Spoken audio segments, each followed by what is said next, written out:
Bonsoir et bienvenue sur l'invité de Gabon 24. Nous recevons Dr Fortune Barondi, médecin généraliste avec qui nous parlerons tout au long de notre entretien de la campagne de vaccination contre la rougeole qui va débuter le 19 avril prochain jusqu'au 23. Et c'est suite à une épidémie de rougeole déclarée depuis janvier 2017 avec 6 cas de décès enregistrés que le ministère de la Santé publique et de la Population a décidé de lancer cette campagne nationale de vaccination contre la rougeole destinée aux enfants âgés de 9 mois et au moins 5 ans. Je rappelle quand même que la dernière campagne de vaccination contre cette maladie, et cela en collaboration avec l'OMS et l'UNICEF, date de mars 2013. Cette dernière campagne concernait 450 000 enfants sur le territoire national. Le décor est planté. Docteur Barondi, bonsoir et merci d'avoir répondu à notre appel. Bonsoir madame. Commençons par comprendre qu'est-ce qu'est la rougeole et son mode de transmission. Dites-nous le plus simplement possible de quoi il est question ici. Ok, merci. En fait, pour vous dire tout simplement que la rougeole est une maladie infectieuse, comme on dit, qui est très contagieuse et qui atteint le plus souvent le jeune enfant. C'est une maladie qui est caractérisée, on dit c'est une fièvre éruptive parce qu'elle est caractérisée par une fièvre qui va apparaître. Ensuite, d'autres signes également vont accompagner cette fièvre. Ce sera la conjonctivite, donc les yeux qui seront rouges, larmoyants. Ce sera une rhinorrhée, ce sera une toux. Mais également ensuite le signe qui détermine la rougeole, donc l'éruption.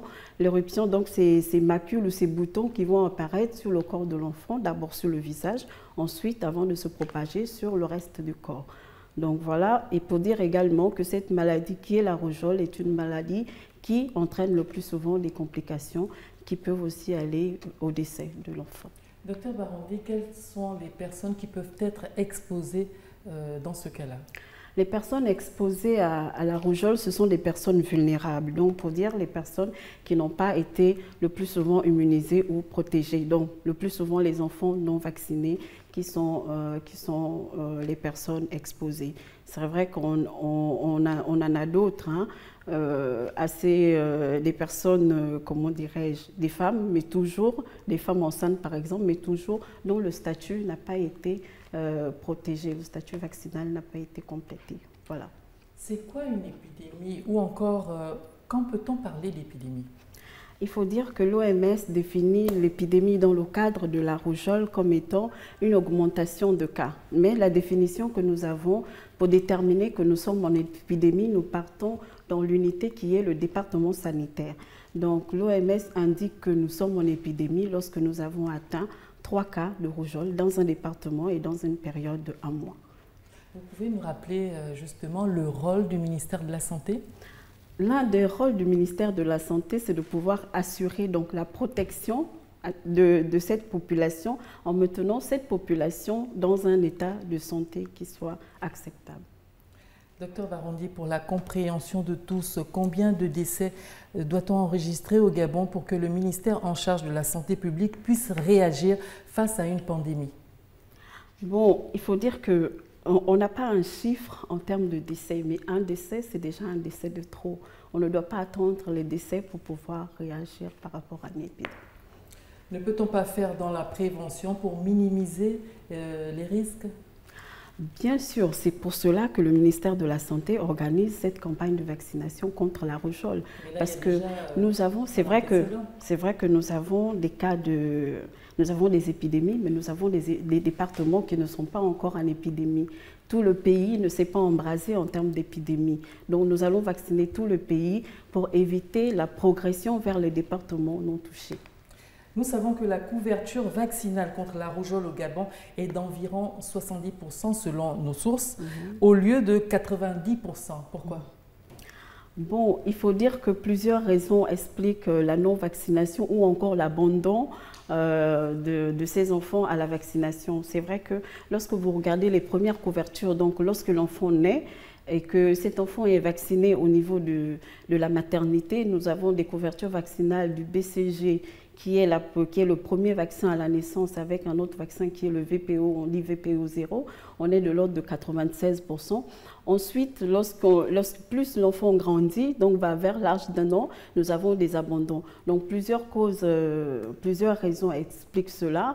Déjà, nous avons un problème d'information, mais aussi nous pensons qu'il y a un problème d'attention de la maman. Plus l'enfant grandit, moins on a de soins pour cet enfant. Mais j'avoue que les vaccins sont disponibles, ce n'est pas une raison pour laquelle nous n'avons pas de bonne couverture vaccinale. Et il faut dire aussi que l'une des stratégies du ministère de la Santé en matière de vaccination est la stratégie fixe, c'est-à-dire nous offrons la vaccination au niveau des centres de santé. Or, nous avons des populations qui ne vivent pas aux alentours du centre de santé. Ces populations-là, nous devons aller vers elles.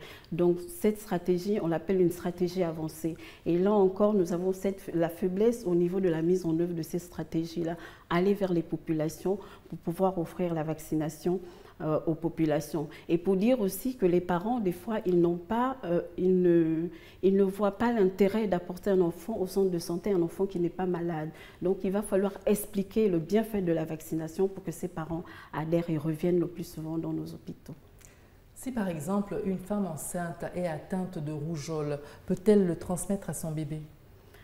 Bon, j'avoue qu'on n'a pas les données en matière de tératogénicité, en matière de, comment on appelle, de transmission de tare là-dessus. Je ne veux pas m'avancer. Pour ce qui est de la transmission de la mère-enfant pendant la grossesse. Est-ce qu'un retard de vaccin chez un nouveau-né ou un enfant de moins de 5 ans peut être fatal? Bien sûr, lorsqu'il y a un cas d'épidémie et que cet enfant n'est pas vacciné, c'est un enfant qui est vulnérable. Si jamais il y a le vaccin autour où il y a un cas de rougeole autour de cet enfant, c'est clair que cet enfant va faire la maladie. Et l'issue n'est jamais connue d'avance parce que plus il est malnutri, plus il a la malchance, je dirais comme ça, de pouvoir décéder de la rougeole par complication. Si je ne sais plus si j'ai été vaccinée contre la rougeole, dans le doute, puis-je le refaire sans risque pour ma santé? Bien sûr. Déjà, pour cette campagne de vaccination, nous allons vacciner quel que soit le statut vaccinal. Un enfant qui a déjà reçu une dose auparavant devra être vacciné. Nous voulons offrir une deuxième occasion à cet enfant de se faire vacciner, donc de pouvoir développer l'immunité contre cette maladie. Et pour les adultes? Bon, nous avons maintenu... Pour le moment, nous restons dans la tranche d'âge des enfants, parce que pour dire aussi, cette épidémie touche les enfants de moins de 5 ans. Et c'est vraiment la tranche d'âge la plus vulnérable. Donc, on a préféré rester vers la tranche d'âge la plus vulnérable afin de la protéger. Quel est l'apport de la Première Dame Sylvia Bongo Ondimba par le biais de sa fondation lors de cette campagne? Bon, de la fondation, donc de la Première Dame, Madame Sylvia Bongo Ondimba, nous avons un grand appui. Il faut dire que dans le plaidoyer, dans le financement, il faut dire, nous l'avons aujourd'hui grâce à la Première Dame. Voilà un peu. Vraiment, elle s'est impliquée, je pense, personnellement pour qu'on puisse organiser cette campagne de vaccination contre la rougeole. Voilà. D'autres précisions, docteur? Bon, précisez aussi que cette campagne de vaccination est totalement gratuite. Oui, la campagne elle est gratuite totalement, oui. Comme pour le PEV de routine, lorsque l'État s'implique à vacciner les enfants, c'est toujours gratuit. Donc nous allons vacciner les enfants de 9 mois à 59 mois, ceux qui n'auront pas encore leur 5e année. Donc pour ces enfants-là, la vaccination va se dérouler au niveau des chefs de quartier, au niveau des écoles publiques et privées, au niveau des centres de santé, voilà, et au niveau de tous les points où l'on pense que les populations s'y trouvent. Donc nous irons dans les marchés, les églises, etc. Nous allons poster des équipes de vaccination pour pouvoir atteindre notre cible. Seulement sur Libreville ou à l'intérieur aussi? Sur toute l'étendue du territoire, nous allons vacciner tous les enfants. Parce que nous voulons, dans l'objectif de notre campagne, arrêter la transmission du virus. Donc arrêter, éteindre l'épidémie et nous voulons protéger les départements qui ne sont pas encore en épidémie. Avant de nous séparer, je rappelle que nous sommes entretenus avec le docteur Fortune Barondi, médecin généraliste, sur la prochaine campagne de vaccination contre la rougeole qui débute à Libreville au Gabon le 19 avril prochain jusqu'au 23 du même mois, c'est cela? Oui. Voilà, et que la vaccination est totalement gratuite. Merci pour toutes ces informations sur la rougeole et l'importance de faire vacciner les enfants de 9 mois à 5 ans. 59 mois, moins de 5 ans. Moins de 5 ans. Oui. D'accord. Le message est passé. Merci beaucoup. Et bonne continuation pour la suite. Merci beaucoup. Voilà, restez sur les programmes de Gabon 24.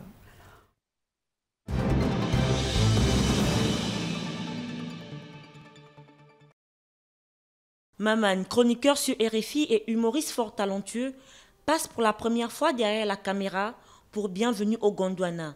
Réjouissante comédie sur un jeune Français idéaliste chargé d'observer les élections présidentielles dans un pays d'Afrique fictif où le président fondateur règne depuis toujours. Le manque de vision, la corruption, le népotisme des dirigeants n'est pas réservé uniquement à l'Afrique, on est au Gondwana partout. J'ai réfléchi à avoir un pays imaginaire dans lequel tous les Africains se reconnaîtraient. Et c'est très facile, on a les mêmes points communs. 9 ans que ce natif du Niger qui a voyagé un peu partout en Afrique au gré des affectations de son père diplomate et vit désormais entre Abidjan, Marrakech et Paris. Il épingle les travers du continent dans une chronique quotidienne. C'est un pays qui flotte au gré de l'actualité.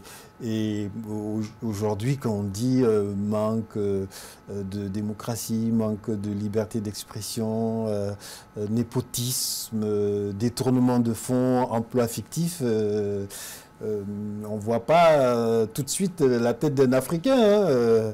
On peut voir François Fillon, qui est un bon Gondwanais, François Fillon, un très bon Gondwanais, et même autant de Nicolas Sarkozy. Après la scène, la radio et la télé avec une émission hebdomadaire sur Canal+ Afrique, le voilà sur grand écran avec Bienvenue au Gondwana, un film qui est sorti mercredi en France et dans une dizaine de pays africains. Gabon 24 est disponible en France sur les box SFR ADSL, canal 674 et sur les box numéricables et SFR by numéricable, canal 778.